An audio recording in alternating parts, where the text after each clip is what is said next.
You will not believe what happens to the girl at the end. Make sure to like and subscribe so we can continue writing stories like this one. I would love to hear your thoughts in the comments below. The loneliest cabin. The cabin door slammed, the sound swallowed by the profound quiet, a stark contrast to the snow's crisp resistance under Dusty's boots moments before. He shrugged off his heavy coat, the aroma of seasoned firewood and forest clinging to the wool. Blue, his blue tick, circled him twice, a low, guttural hum resonating in his chest before claiming his spot by the hearth, intelligent eyes fixed intently on Dusty. "Bitter out there, eh, boy?" Dusty murmured, the words more a habit than a conversation. He coaxed a fire to life, the tinder swiftly igniting, eager flames consuming the kindling. The flickering light played across the roughly hewn timber of the cabin's walls, illuminating the Spartan interior. A modest table and a pair of chairs occupied the center of the space, a solitary, time-worn plate resting on its surface. A narrow cot stood nestled in one corner, draped in a patchwork quilt lovingly stitched by his grandmother. Suspended from a rafter, the rabbit he'd snared promised a hearty stew for the morrow. The silence descended, a familiar yet unwelcome presence. Years of solitude had, of course, acclimated him. But tonight, the stillness felt amplified, magnified by the keening wind that clawed at the cabin, rattling the aged window panes. His supper was a solitary affair, punctuated only by the fire's crackle and Blue's occasional, contented exhalation. Afterwards, he cleared and washed the plate in frigid water from the bucket near the door, then retreated to the warmth of the fire. From beneath the bed, he retrieved a small, well-used wooden box. Within its confines, cradled amongst dried leaves and a polished river stone, lay a half-empty ink bottle, a quill, and several sheets of parchment. The uncorking released a sharp, earthy fragrance, filling the air. He dipped the quill, hesitating, the tip hovering over the pristine page. The words he wished to write felt inadequate, clumsy things. He yearned to articulate his loneliness, the deep-seated emptiness that had burrowed into his very core. He wanted to capture the essence of his existence, the arduous labor, the understated beauty, the yearning for a kindred soul. Slowly, carefully, he began to form the letters. He wrote of his cabin, tucked away in the heart of the woods, of the encircling mountains, of the crystalline river that rushed nearby. He chronicled his days spent hunting and trapping, the satisfaction he derived from self-sufficiency, Blue's quiet companionship. He wrote of the protracted winter nights, firelight dancing on the walls, the wind's mournful song, and the desperate longing for a warm hand to clasp. He knew the letter needed more than just prose. Those agencies required something tangible. He chewed the quill's end, striving to recall specific details. He'd once seen a woman in town at the mercantile. Her hair had been dark, and her eyes, what was their hue? He struggled to recall. Finally, he seized a clean sheet and began to sketch. He drew a woman with long, flowing tresses, a gentle face, and kind eyes. He endeavored to capture the essence of the spirit he envisioned, the warmth and compassion he craved. It wasn't an exact rendering, but hopefully enough to provide them with an impression. He slipped the sketch into the letter, a silent, heartfelt supplication. "What do you reckon, Blue?" he asked, presenting the letter for the dog's inspection. "Think she's out there somewhere? Someone who'd want a life like this?"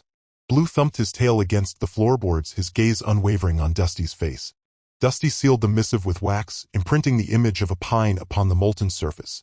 He knew it was a long shot, a gamble with uncertain odds. Yet, the prospect of a shared existence, of a woman's laughter resonating within the cabin walls, of shared warmth on frigid nights, was enough to compel him to take the plunge. He spent ensuing evenings by the fire with Blue, confiding in him about his hopes for the woman to come.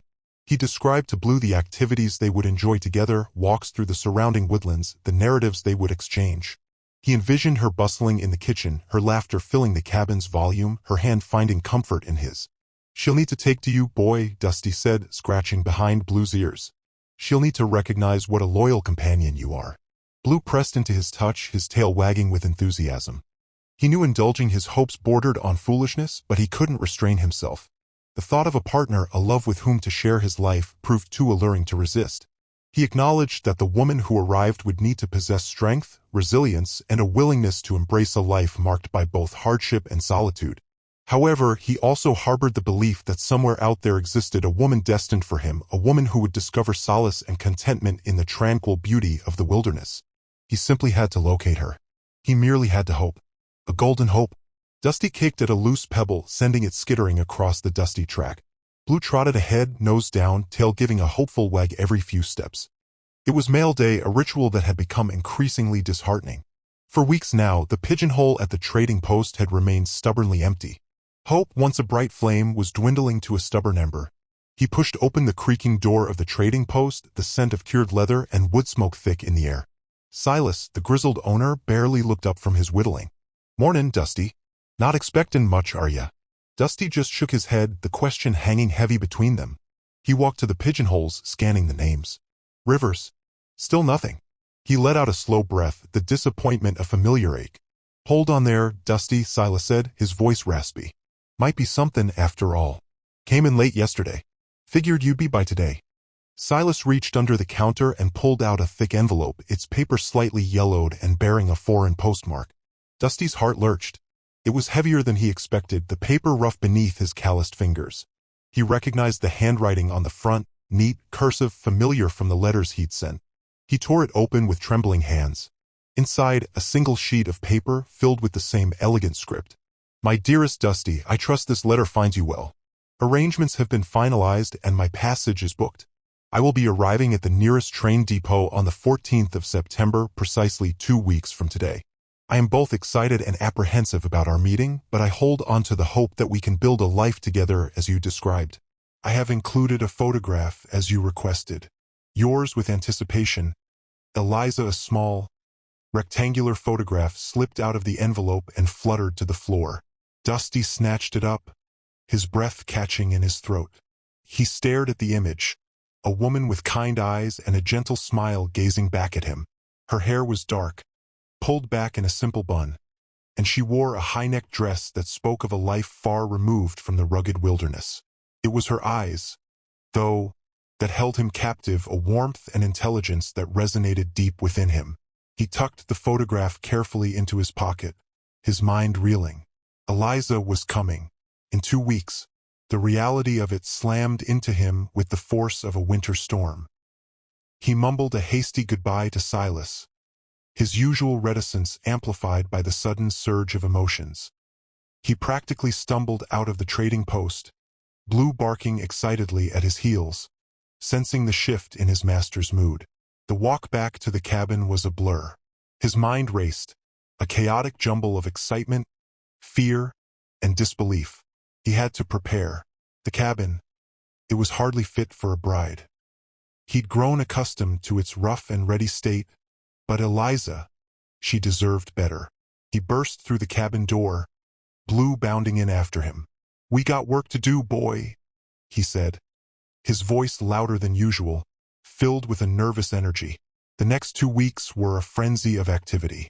Dusty scrubbed the cabin from top to bottom, the scent of pine cleaner filling the air. He patched holes in the walls, replaced the worn-out blankets with newer ones, and even managed to cobble together a small table and chairs from salvaged wood. He chopped extra firewood, ensuring a warm welcome for Eliza. He even tried his hand at baking, producing a loaf of bread that was more brick than bread, but he figured it was the thought that counted. Each evening, he'd sit by the fire, staring at Eliza's photograph, trying to imagine her in his cabin, in his life. Doubts crept in, whispering insidious questions in his ear. Was he good enough for her? Could he provide the life she deserved? What if she didn't like him when she finally met him? Sleep became a restless affair, filled with vivid dreams and anxious awakenings.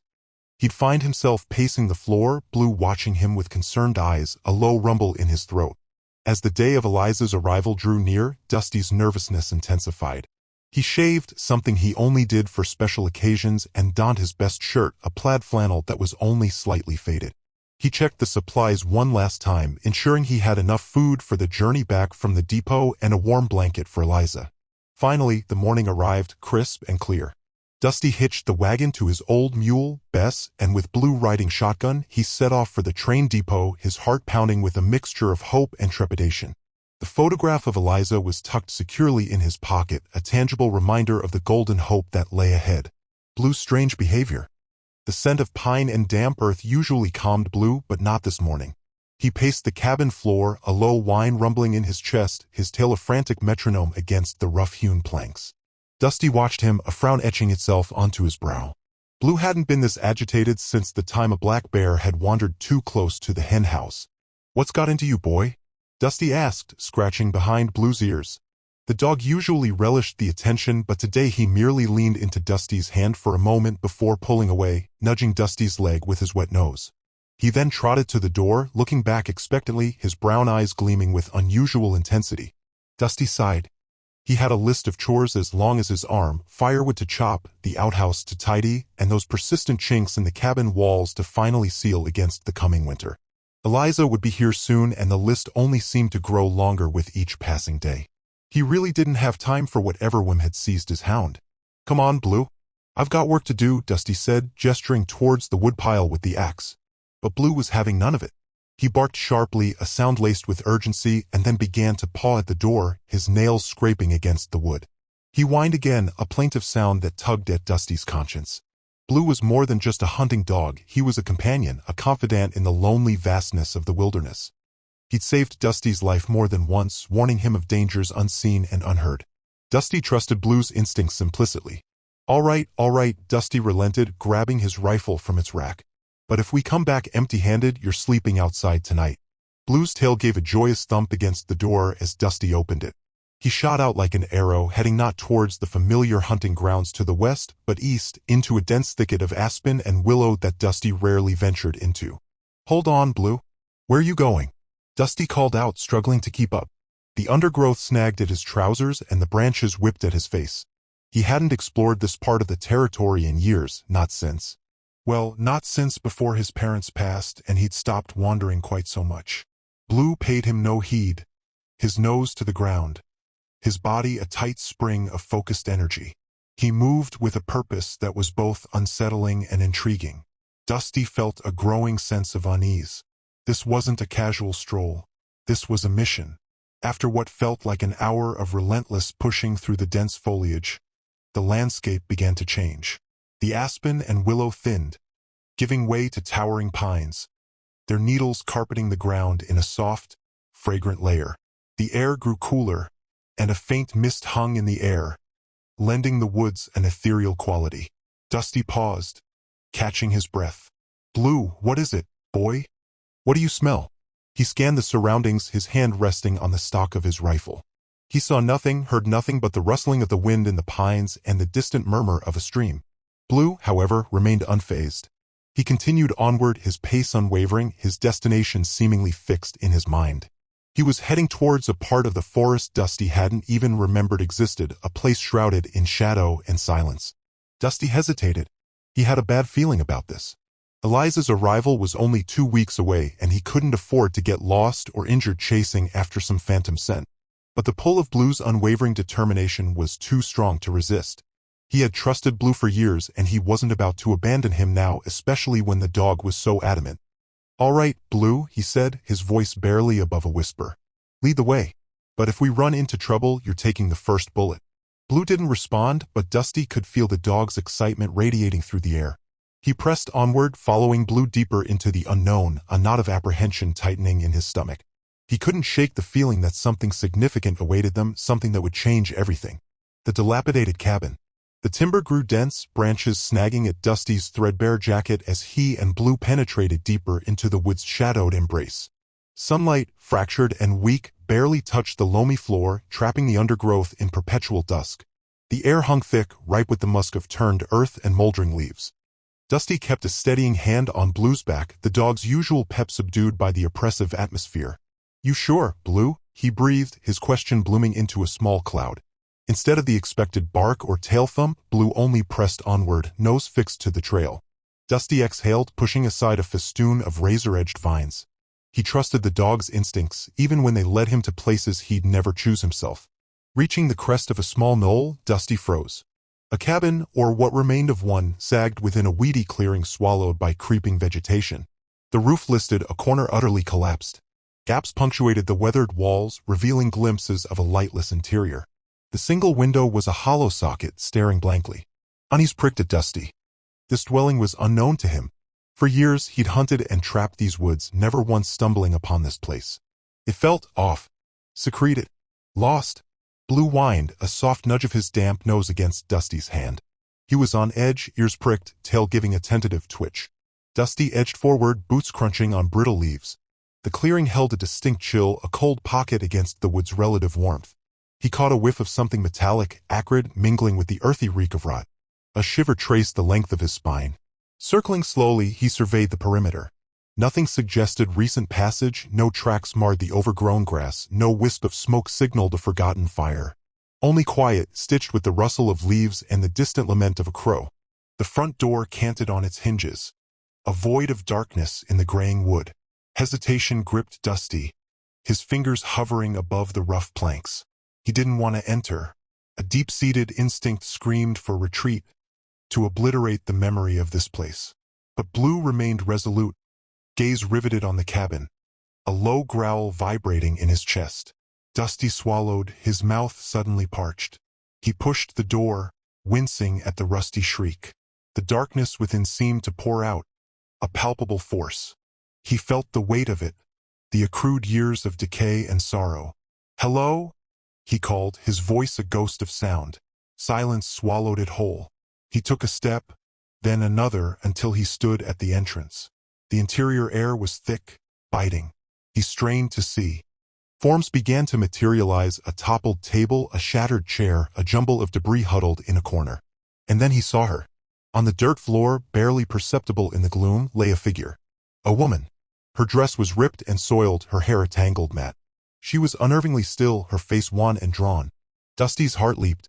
He surged forward, kneeling beside her. He reached out, his hand trembling, and pressed it to her brow. She burned with fever, radiating heat like a furnace. He recognized her despite her ravaged state. The slope of her cheekbone, the sharp line of her jaw, the fall of dark hair around her face. It was her. Eliza. The woman he had sent for. The woman he had sketched from memory in his letters to the matrimonial agency.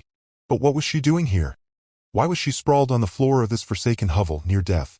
Disorientation and dread flooded him. He'd imagined her arriving at his farm, not discovered like this, marooned and forgotten in the wilderness. Something was terribly amiss. He studied her pallid features, her closed eyelids, her shallow breaths. He had to extract her from this place. He had to get her aid. He had to save her life. A feverish bride. The air in the cabin was a suffocating presence, a clammy shroud that clung to Dusty's very breath. He blinked, pupils struggling against the gloom after the sun's fierce glare. Grime and spiderwebs rendered the lone window nearly useless, and a cloying miasma of mildew, stale embers, and something saccharine and rotten turned his stomach. Blue offered a soft whine, his wet nose a gentle prod against Dusty's palm. Dusty's hand remained on the dog's back, a silent pact of reassurance. He edged inward, boots grinding on a detritus of shattered pottery, discarded bones, and tattered scraps of fabric. In the room's darkest recess, almost consumed by the shadows, a form lay still. Heart pounding a frantic rhythm against his ribs, Dusty approached. It was a young woman, splayed out on the bare boards, unnervingly motionless. A threadbare quilt, more void than weave, lay draped across her. Kneeling, he hesitated, his hand hovering. Shallow, ragged breaths were the only sound. Her skin, pale as porcelain, gleamed with feverish moisture. A single strand of spun gold hair lay plastered to her cheek. He reached forward, fingertips grazing her brow. It blazed with heat, making him flinch. He hadn't anticipated this, any of this wretched scene. Gently, he shifted her head, freeing the golden tendril. Her eyes were sealed shut, dark lashes stark against the pallor. Then he saw it. The curve of bone beneath her skin, the delicate set of her jaw, the subtle quirk of her lips, even in this ravaged state. He knew that hair. He'd chased its elusive hue 100 times in his letters. He'd sketched her face, a phantom born from the words exchanged through the matrimonial agency, conjured from ink and hope. He'd always struggled with portraits, wrestling with proportions, striving for a spark of truth. Yet he'd persisted, fueled by a fragile expectation. And the one element he'd consistently captured, the defiant detail that survived every failed attempt, was the color of her hair. That impossible, shimmering gold. This was she. This was Eliza. Lily Thorne. A jolt, a strange cocktail of disbelief and dread, surged through him. The woman he'd awaited, the partner he'd tentatively envisioned by his side, lay here, on the brink, in this godforsaken hovel. He swallowed, fighting the panic coiling in his gut. Panic was a luxury he couldn't afford. She needed succor. Now. Running a hand roughly through his hair, his thoughts raced. He had to move her. This fetid, damp cabin was a death sentence. He needed to get her home, to offer warmth to something. He was utterly unprepared. He'd never tended to the sick. Blue nudged him again, a soft whimper escaping his throat. Dusty glanced at the dog, seeing his own anxiety mirrored in those soulful eyes. Easy, boy, he murmured, scratching behind Blue's ears. We'll manage. With infinite care, he gathered Lily into his arms. She was featherlight, fragile as a fledgling. Her head lolled against his chest, each shallow breath a rasp against his skin. He felt the searing heat emanating from her, a palpable testament to the fever's grip. He stood slowly, adjusting his hold. He had to be mindful, avoiding any sudden movement. Turning, he stepped back into the fading light, Blue trotting loyally beside him. Carrying her homeward, her weight felt both impossibly burdensome and strangely right. He couldn't rationalize it. He'd sought a companion, a fellow traveler, but he'd envisioned something different. He hadn't expected this harrowing discovery. Still, she was here, and he refused to let her perish. Tending to Lily, the air inside the cabin was a heavy blend of loam and chimney smoke. Dusty nudged the fire with a poker, its meager light playing across Lily's face. The fever still flushed her cheeks, though the tremors seemed to have subsided. He'd coaxed the embers into a flame and brewed a tea of willow bark and chamomile. Its herbal fragrance cut through the cabin's stale air. Blue, sprawled near the cot's edge, rested his chin on his paws, his amber gaze unwavering on Lily. Dusty trusted Blue's instincts completely. Any threat would have him bristling, a guttural growl rumbling in his chest. Instead, he acted as a sentinel, a wordless pledge of safety. He dampened a cloth in cool water, dabbing gently at her brow and the nape of her neck.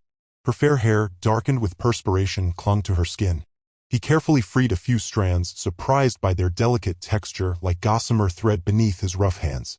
Near her temple, hidden beneath her hairline, he noticed a faint, pale scar.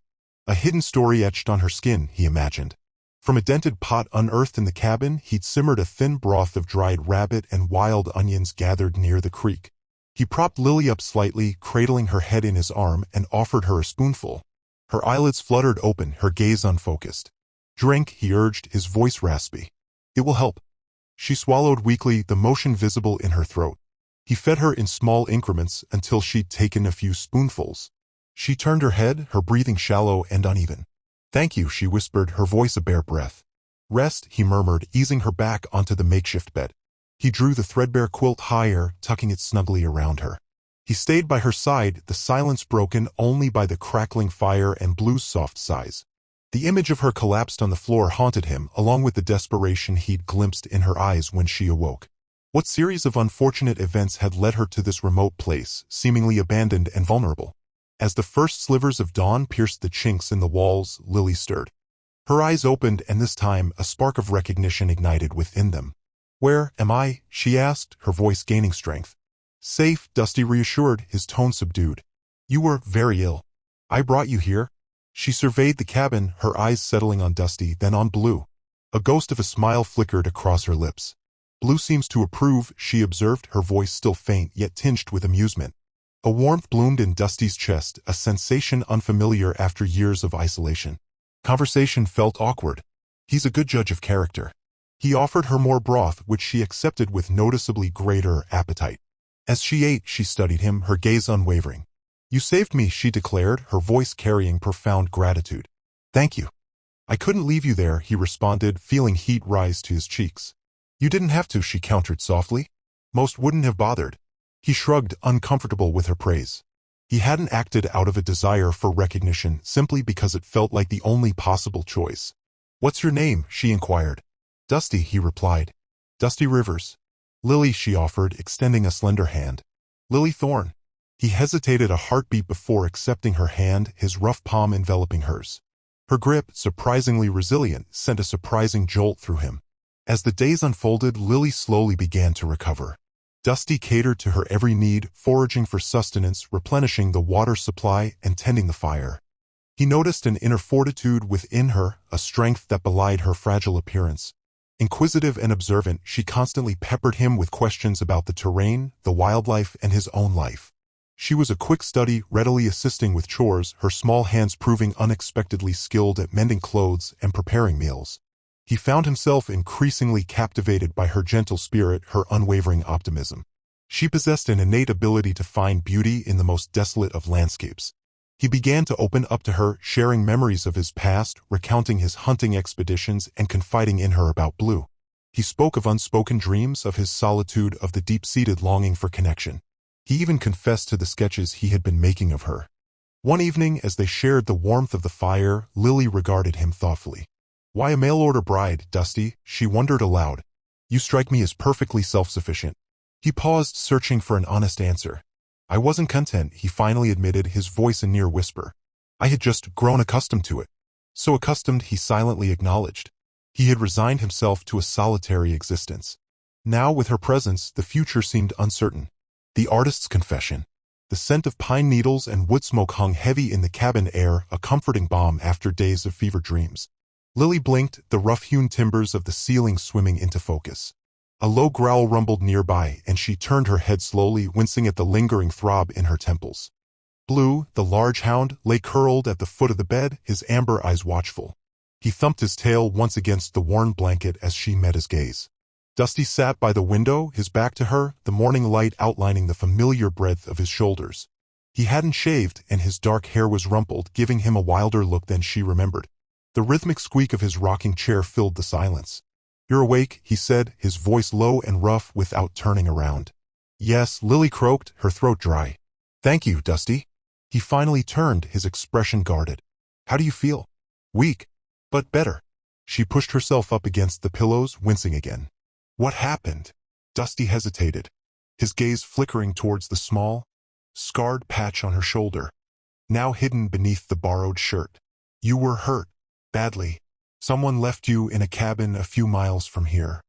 Lily closed her eyes, trying to piece together the fragments of memory that flickered at the edges of her consciousness.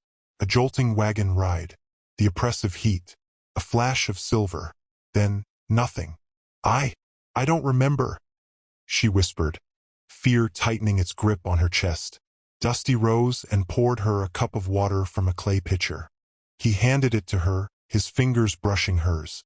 "Don't try to force it. It'll come back when you're ready." She drank slowly, the cool water easing the dryness in her throat. "Who would do this?" He didn't answer immediately. "I don't know, but I aim to find out." Silence settled between them, heavy with unspoken questions. Lily looked around the small cabin, taking in the details she hadn't noticed before, the neatly stacked firewood, the hand-carved utensils, the worn leather-bound books on a shelf. It was a simple place, but it felt safe. "Dusty," she began, her voice stronger now, "I need to tell you something." About why I came here?" He sat back down in his rocking chair, his expression unreadable. Blue shifted, his ears perked. "My name isn't Eliza," she confessed, the words tumbling out in a rush. "It's Lily. Lily Thorne." Dusty's brow furrowed, but he remained silent, waiting for her to continue. I saw your advertisement. For a wife. But, well, I wasn't looking for a husband exactly." She paused, gathering her courage. "I was looking for adventure. For a way out." "Out of what?" "My life," she said simply. "I was suffocating. Trapped in a world of balls and debutantes and arranged marriages. I wanted to see the world, to experience something real." She took a deep breath. "I'm an artist, Dusty. I paint. I draw. But my family, they didn't approve. They wanted me to be a proper lady, to marry well, to conform." She met his gaze, pleading for understanding. "I saw your sketch in one of your letters, Dusty. Of Blue. It was honest. Kind. I thought maybe if I went to you I could finally be myself." Dusty stared at her, his expression still unreadable. "So you lied?" "Yes," she admitted, shame washing over her. "But I didn't mean to hurt anyone. I didn't know how else to escape. I sent a drawing of myself instead of a letter. I hoped that if you saw me you'd see that I could contribute, that I could learn." He was silent for a long moment, his gaze fixed on the floor. Blue whined softly, nudging his hand with his nose. Finally, Dusty looked up, his eyes filled with a mixture of anger and something else, something that looked suspiciously like understanding. "A drawing," he repeated, shaking his head. "You came all this way based on a drawing?" "Yes," Lily whispered, tears welling in her eyes. "Was I wrong? Trapped by the storm?" The wind howled like a banshee, rattling the cabin windows with icy fists. Snow, driven by the gale, plastered itself against the glass, turning the world outside into a swirling white void. Dusty stoked the fire, the flames licking hungrily at the dry wood, casting dancing shadows on the rough-hewn walls. Blue, sensing the shift in the weather, whined softly and nudged Lily's hand with his wet nose, seeking reassurance. "Looks like we're stuck here for a while," Dusty said, his voice barely audible above the storm's fury. He glanced at Lily, who was wrapped in a thick quilt, her face pale but her eyes bright with a curious mixture of apprehension and fascination. "Stuck?" she asked, her voice a soft murmur. "Aye. This is a proper nor'easter. Could last a day, maybe two." Dusty moved to the window and peered out into the white abyss. "Road'll be impassable." Lily shivered, not entirely from the cold. "I've never seen anything like it." Dusty turned back to her, his expression softening. "No need to be afraid. This cabin's seen worse. We've got food, firewood, and each other." He busied himself checking the stores of dried beans and salted meat, a familiar ritual that calmed his nerves. The hours that followed were a blur of wind, snow, and the crackling fire. The storm pressed in on them, isolating them completely. As daylight faded, the cabin felt smaller, the outside world a distant memory. Dusty, usually a man of few words, found himself talking, drawn out by the oppressive atmosphere and Lily's gentle questions. He told her about his life in the mountains, about hunting and trapping, about the solitude he had come to both cherish and resent. He spoke of his father, a gruff but loving man who had taught him everything he knew, and of his longing for a connection that went beyond the simple companionship of Blue. Lily, in turn, shared fragments of her life before the accident. She spoke of art galleries and bustling city streets, of the frustration she felt with the expectations placed upon her, of her yearning to break free and create something meaningful. Her words were hesitant at first, like tentative brushstrokes on a blank canvas, but as she spoke, her confidence grew, her voice gaining strength. "I always felt like I was living someone else's life," she confessed, her gaze fixed on the flames. "My family, they had a certain path laid out for me. But it wasn't my path." Dusty nodded, understanding more than he let on. He too had felt the suffocating weight of expectations, the pressure to conform to a life that wasn't truly his. As the night deepened, the fire began to dwindle, casting long, dancing shadows across the room. A draft snaked through the cracks in the walls, chilling the air. Dusty noticed Lily shivering. He hesitated for a moment, then reached for another quilt and draped it around her shoulders. "Thank you," she whispered, her eyes meeting his. He sat beside her, close enough to feel the warmth radiating from her body. Blue settled at their feet, a comforting presence in the small space.